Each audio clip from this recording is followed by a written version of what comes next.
Dumako muna po tayo sa Senado para sa pinakasariwang update doon. Kaugnay pa rin ang pagpapatuloy ng impeachment trial ni Chief Justice Renato Corona.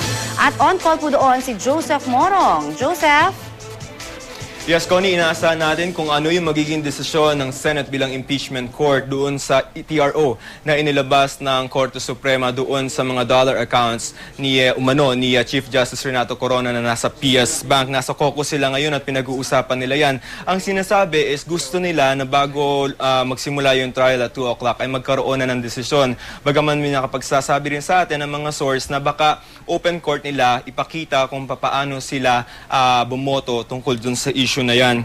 Ito ay kaugnay nito nagreklamo na yung mga ilang senador sa sinabi ng depensa kahapon na ginagapang daw ni Pangulong Aquino sa pamamagitan ni Executive Secretary Paquito Ochoa ang ilang mga senador para bumoto na suwayin ang TRO ng Korte Suprema at ang kapalit daw nito ay 100 million pesos. Pero pinalaga na yan ng prosecution at sinasabi pananakot lamang ito sa mga senador. Sabi naman ni Senador Panfilo Lacson ay pipilitin daw niya ang depensa na pangalanan ang source nila tungkol doon sa umunoy panggagapang ng administrasyon sa ilang mga senator judges.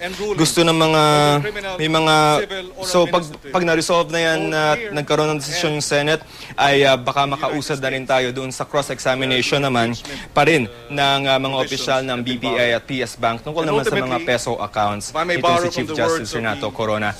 Si Senador Miriam Defensor Santiago ay nagbigay na ng kanyang posisyon. Ang sabi niya ay dapat ay i-obey o sundin yung TRO ng Korte Suprema bagaman wala siya ngayon sa caucus no, pero mamaya ay nandun na siya sa trial at 2 o'clock. Connie. Talagang aabangan namin lahat ng yan, Joseph. At as we speak talagang nasa caucus pa sila, yung mga senador. Usually lumalabas yung mga yan mga 10 minutes to 2. Kung hindi nila matatapos yung kanilang caucus at wala pa rin silang desisyon tulad ng mga nangyari in the past couple of weeks ay baka in the middle of the trial ay magpatawag sila ng break at magkaroon sila ng caucus and then i-announce kung ano yung napag-desisyon nila sa caucus in the trial, Connie. But definitely we're expecting, Joseph, na within the day ay malalaman natin kung itutuloy nga ba o hindi yung pagbubukas itong dollar account ni Chief Justice Renato Corona, no? Oo, tama yan. At yan nga yung magiging epekto nung desisyon nila kung susuwayin or susundin yung TRO. Pag sinunod nila yung TRO, is at sarado ang dollar accounts. Pero kung susuwayin, kung gusto nila, ay bubuksan na ang mga dollar accounts. Ito si Chief Justice Corona. Alright, maraming salamat sa iyo, Joseph Morong, para sa update na yan. Samantala, tutukan niyo po ang Day 16 ng paglilitis kay Chief Justice Corona sa The Chief Justice on Trial, the GMA News TV special coverage.